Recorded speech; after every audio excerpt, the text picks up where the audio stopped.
Una carta, solo un trozo de pergamino, fue suficiente para cambiar el rumbo del emperador más sabio.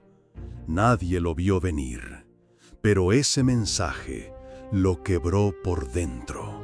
¿Qué decía? Y más importante, ¿por qué también podría cambiarte a ti? Imagina por un instante el peso sobre los hombros de un solo hombre.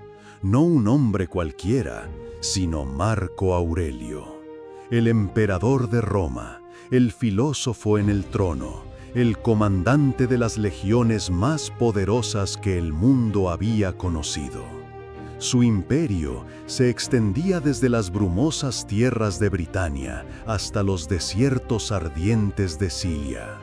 Gobernaba sobre millones de almas y cada decisión, cada palabra, cada suspiro tenía el poder de desatar la guerra o de sembrar la paz. Vivía en una era de caos. La peste antonina, una plaga devastadora, había diezmado a su pueblo, llevándose a millones, vaciando ciudades y dejando un rastro de miedo y desolación. Al norte, en las fronteras del Danubio, las tribus bárbaras, los marcomanos y los cuados, presionaban sin cesar, amenazando con derrumbar los cimientos mismos de la civilización romana. Cada día era una batalla, no solo en el campo de guerra, sino en la propia corte, un nido de intrigas, envidias y ambiciones desmedidas. En medio de este torbellino, Marco Aurelio tenía un ancla, una fortaleza inexpugnable a la que se retiraba cada noche. No era un palacio de mármol ni una fortaleza de piedra, era su propia mente, forjada en los fuegos del estoicismo. Desde joven había estudiado las enseñanzas de Epicteto, de Séneca, de Zenón. Había aprendido que el mundo exterior es impredecible y a menudo cruel. La fortuna, la salud, la opinión de los demás, todo ello estaba fuera de su control. Lo único que verdaderamente le pertenecía, lo único que podía gobernar con autoridad absoluta, era su propia alma, su ciudadela interior. Cada noche, a la luz de una lámpara de aceite, en su tienda de campaña en el frente de batalla, escribía para sí mismo. No para la posteridad, no para ser publicado, sino para recordar, para fortalecerse, para dialogar con su propia conciencia. Esos escritos que hoy conocemos como las Meditaciones eran su escudo y su espada. Con esta armadura filosófica, Marco parecía invulnerable. Afrontaba las malas noticias con ecuanimidad, las traiciones con entendimiento y el dolor con una serenidad que asombraba a quienes lo rodeaban. Parecía que nada podía perturbar la paz del emperador filósofo. Era la encarnación viviente de la virtud estoica, un hombre que había trascendido las pasiones humanas. Pero entonces llegó la carta.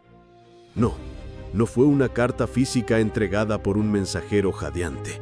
Fue algo mucho más profundo y devastador. Fue un mensaje que no llegó del exterior, sino que brotó desde las profundidades de la realidad más cruda.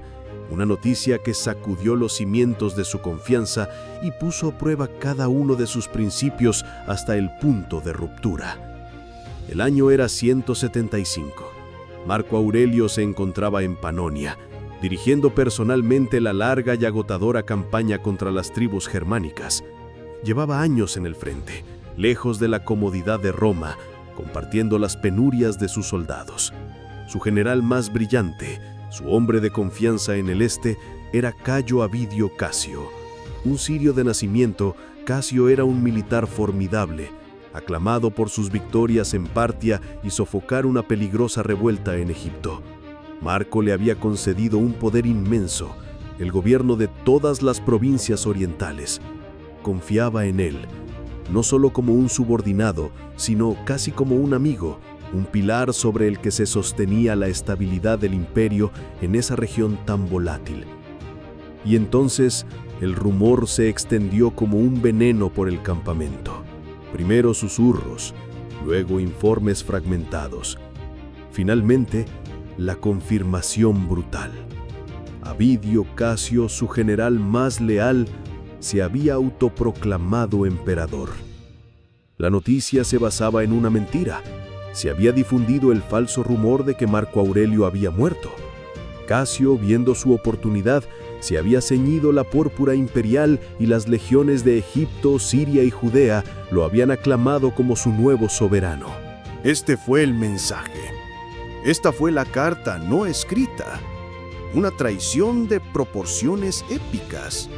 No era el ataque de un enemigo bárbaro a quienes se esperaba combatir. Era la daga de un hermano, de un hombre al que había elevado y en el que había depositado su fe. El golpe no fue militar al principio. Fue personal, profundo, existencial. Todo por lo que luchaba, la unidad y la paz de Roma, estaba a punto de ser desgarrado por una guerra civil, instigada por el hombre que debía ayudarle a protegerla. En ese momento, el emperador estoico, el hombre que predicaba el control de las emociones, se retiró a su tienda. El mundo esperaba una reacción de furia, un discurso incendiario, una sed de venganza. Pero lo que ocurrió dentro de esa tienda fue algo muy diferente.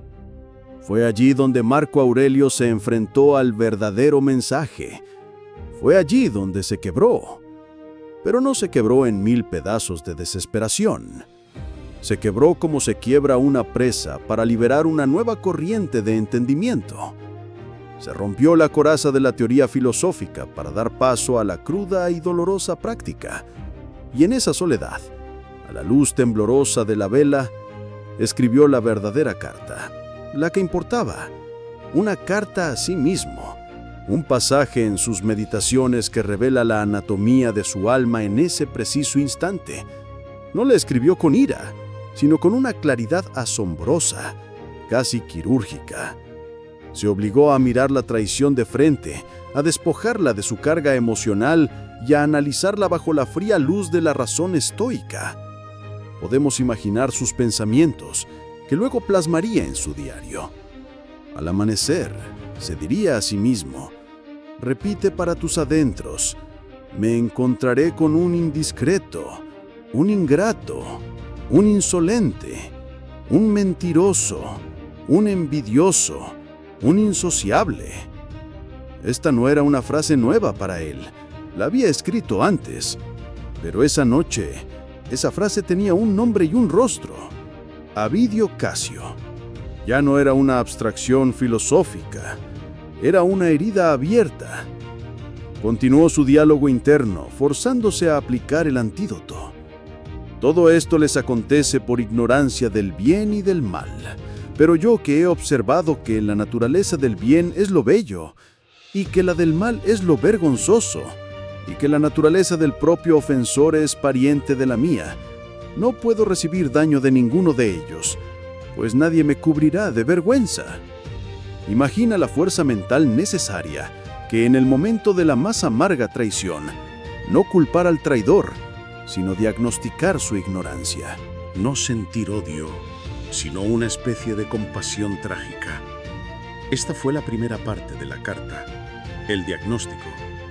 Casio no era un monstruo, era un hombre ignorante de la verdadera naturaleza del bien. Su ambición lo había cegado, su búsqueda de poder y fama, cosas externas e indiferentes para un estoico, lo habían llevado a cometer un acto vergonzoso. El daño real, se recordaba Marco, no era la rebelión. El daño real sería permitir que esa rebelión corrompiera su propio carácter, que lo arrastrara al odio, a la venganza, a la desesperación. Nadie, ni siquiera un usurpador, tenía el poder de hacerle una amada persona. Ese poder solo lo tenía él. Pero la carta no terminaba ahí. El dolor era real. La sensación de ser apuñalado por la espalda era humana. Y Marco Aurelio, el estoico, no negaba la emoción. La reconocía, la observaba y luego la ponía en su lugar.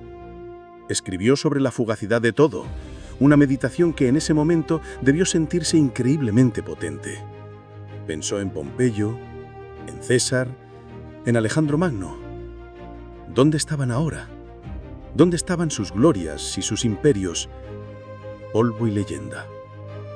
En poco tiempo, serás cenizas o un esqueleto, y o bien un nombre, o ni siquiera un nombre. Aplicó esta lógica a Casio, su rebelión, su intento de gloria, que era en la gran escala del cosmos, un parpadeo, una insignificancia. Y su propia vida, su propio imperio, también lo era. Esta perspectiva cósmica no era para deprimirse, sino para liberarse. Si todo es tan efímero, ¿por qué aferrarse tan desesperadamente a la ira por una ofensa pasajera? La carta que se escribió a sí mismo era un manual de resiliencia en tiempo real. Contenía 3 capítulos cruciales. El primer capítulo era la aceptación de la naturaleza humana. La gente te decepcionará, la gente te traicionará. Esperar que el mundo se comporte siempre de manera justa y lógica es una receta para la frustración perpetua. La gente actuará según su propia naturaleza, a menudo ignorante y defectuosa. Tu trabajo no es cambiarla, sino responder a ella con tu propia naturaleza, una que tú sí puedes cultivar para que sea virtuosa y sabia. El segundo capítulo era la dicotomía del control.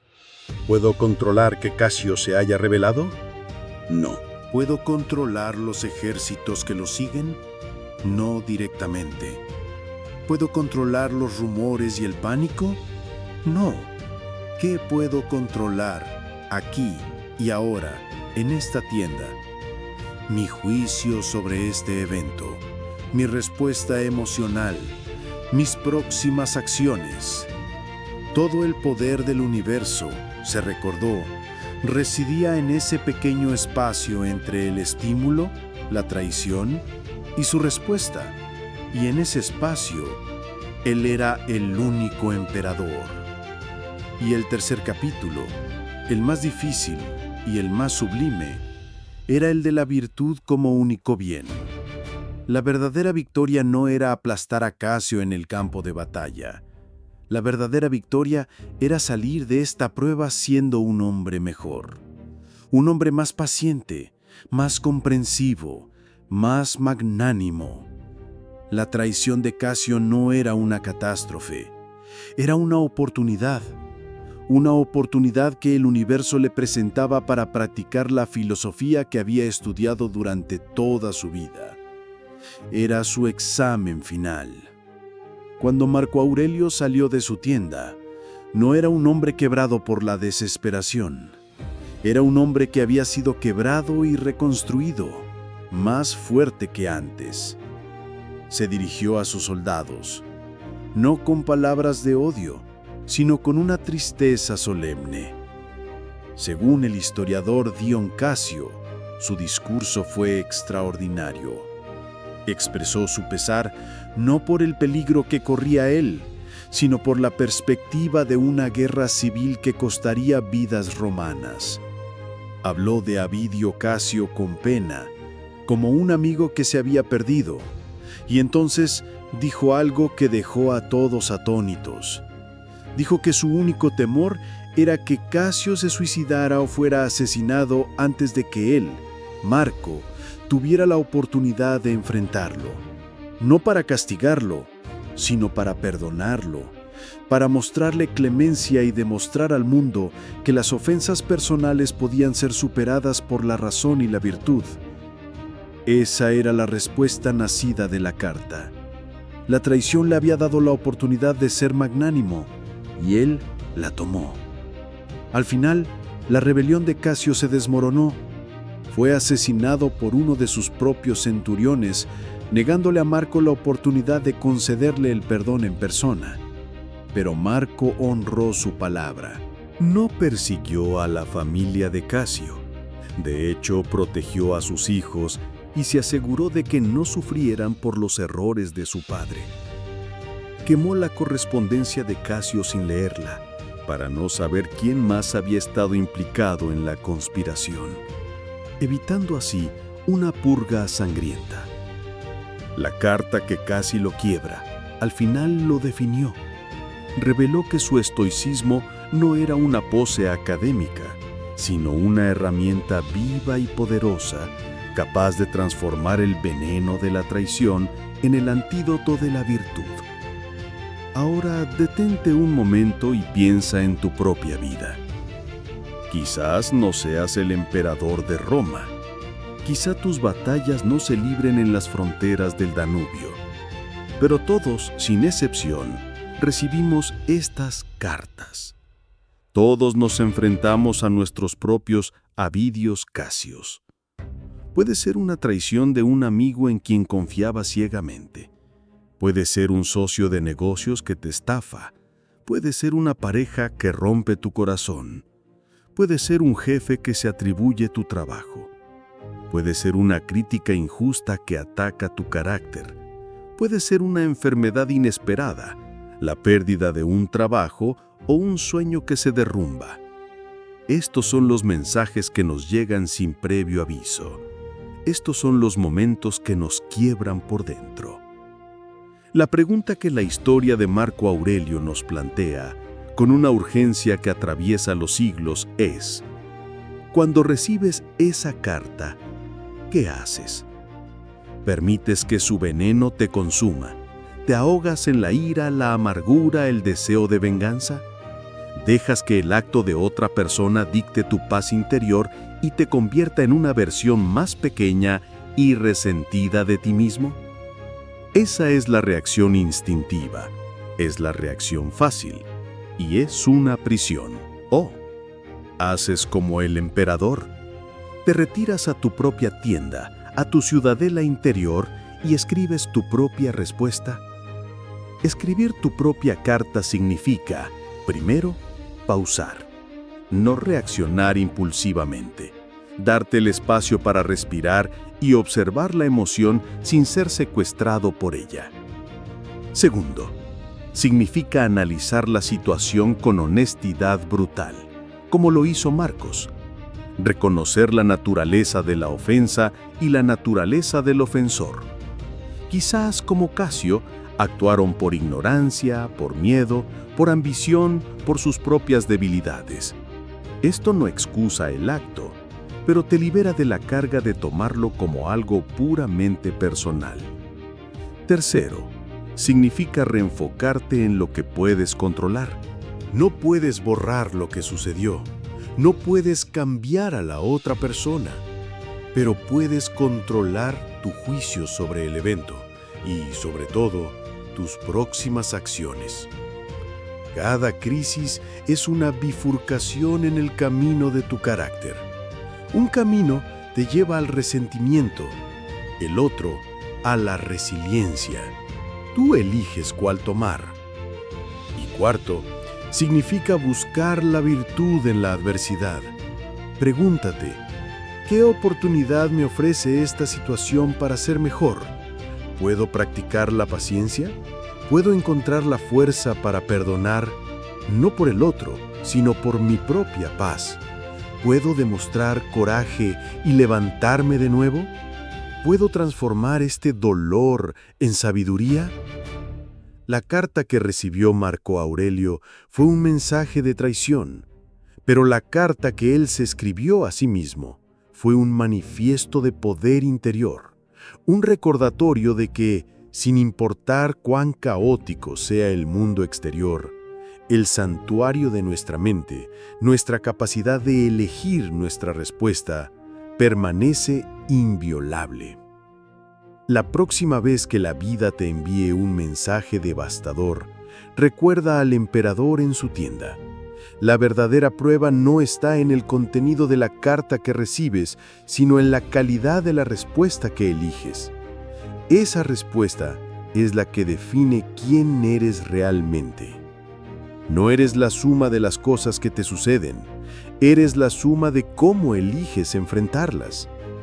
El legado de Marco Aurelio no son sus conquistas militares, sino la serenidad y la sabiduría que fue capaz de forjar en medio del fuego. Esa es la lección de la carta que cambió al emperador estoico. Y es la misma lección que tiene el poder de cambiarte a ti, no cuando las cosas van bien, sino cuando todo parece derrumbarse. Si este mensaje resuena contigo y quieres aprender a escribir tus propias respuestas estoicas ante las crisis de la vida, a convertir cada obstáculo en una oportunidad para crecer, entonces te invito a unirte a nuestra comunidad. Suscríbete a Estoico GT y activa la campana de notificaciones. Aquí no solo hablamos de filosofía antigua, la convertimos en una herramienta práctica para construir una vida de propósito, resiliencia y serenidad en el mundo moderno. La próxima carta inevitablemente llegará. Prepárate para escribir tu respuesta.